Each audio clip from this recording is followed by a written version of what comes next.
Siap. Yes. Bismillahirrahmanirrahim. Assalamualaikum warahmatullahi wabarakatuh.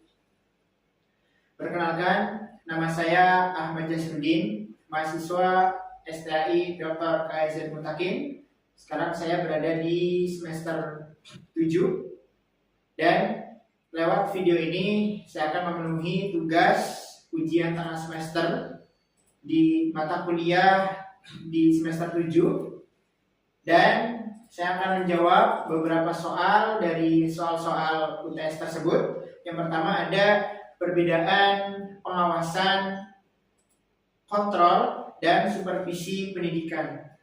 Nah, pengawasan kontrol itu berfokus pada penilaian yang kepatuhan terhadap aturan, standar, dan prosedur. Sifatnya sering bersifat evaluatif dan memastikan juga kegiatan berjalan sesuai dengan ketentuan. Nah, supervisi pendidikan itu berfokus pada peningkatan mutu proses pembelajaran melalui pembinaan, melalui pendampingan, dan melalui pengembangan kompetensi guru. Sifatnya itu lebih bersifat membantu dan bersifat mengarahkan dan atau dengan sifat yang kolaboratif. Itu jawaban dari apa yang saya pahami dari perbedaan pengawasan kontrol dan supervisi pendidikan. Lalu yang kedua itu ada model supervisi dan jelaskan atau bagaimana konsep serta penerapannya pada guru yang kurang percaya diri. Nah, lalu bagaimana model supervisi di sini?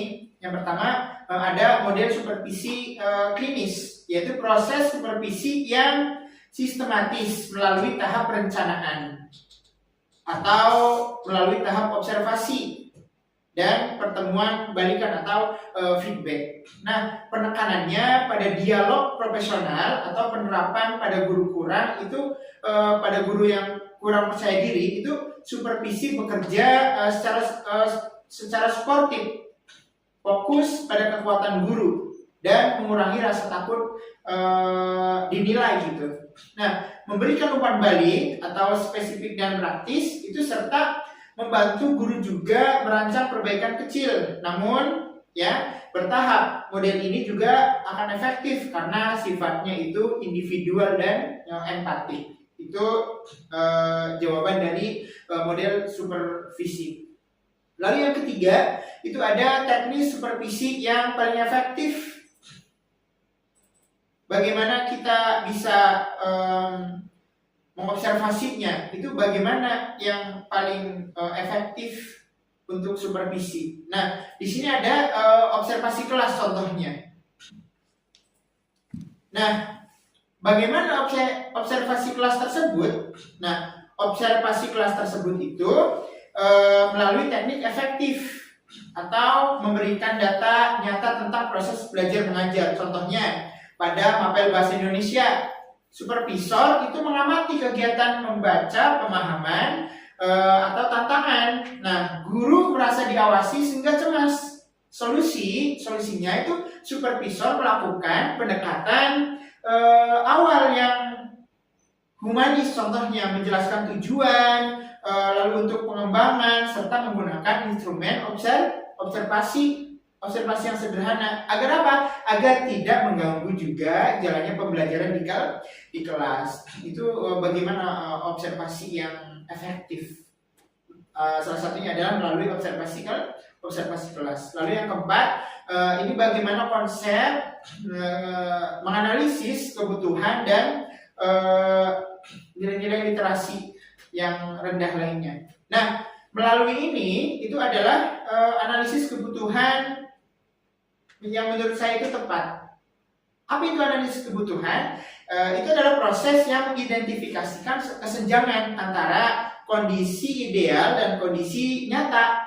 Nah, serta menentukan prioritas perbaikannya. Contoh, pada sekolah dengan literasi rendah, supervisor ini mengumpulkan data, nilai atau asesmen, minat baca, ketersediaan buku, kualitas metode mengajar, lalu ada mengidentifikasikan penyebab utama seperti kurangnya strategi, lalu minimnya budaya literasi, lalu ada atau kurangnya pelatihan guru. Itu hasilnya juga digunakan untuk merancang apa? Merancang program untuk pembinaan guru dan kegiatan literasi di sekolah. Itu mungkin analisis kebutuhan.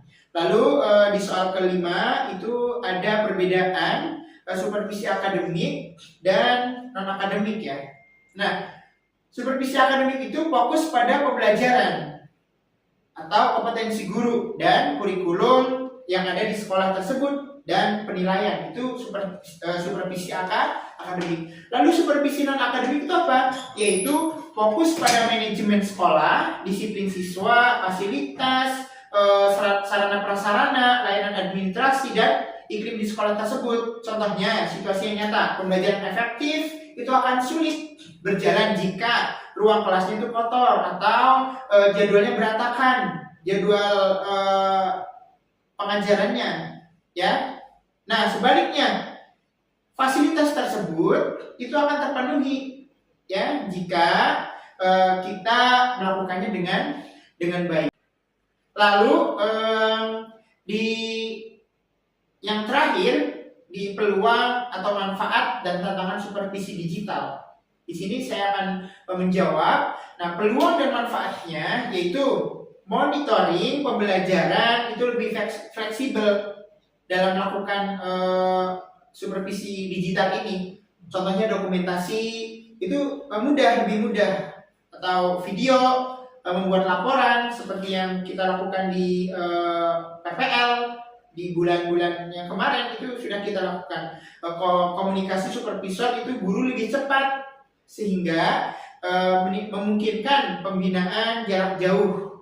Yang pertama yaitu kendala literasi digital atau tantangannya. Tantangannya itu yaitu kendala literasi digital, guru sehingga sulit menggunakan platform atau solusi pelatihan dasar TIK dan ilmu komputer lainnya. Lalu ada kendala juga jaringan perangkat, contohnya yang tidak memadai, wifi dan internet dan yang lainnya. Sinyal kah karena tempat sekolah tersebut jauh atau di pelosok desa, itu juga salah satu penyebab untuk menjalankannya supervisi digital tersebut.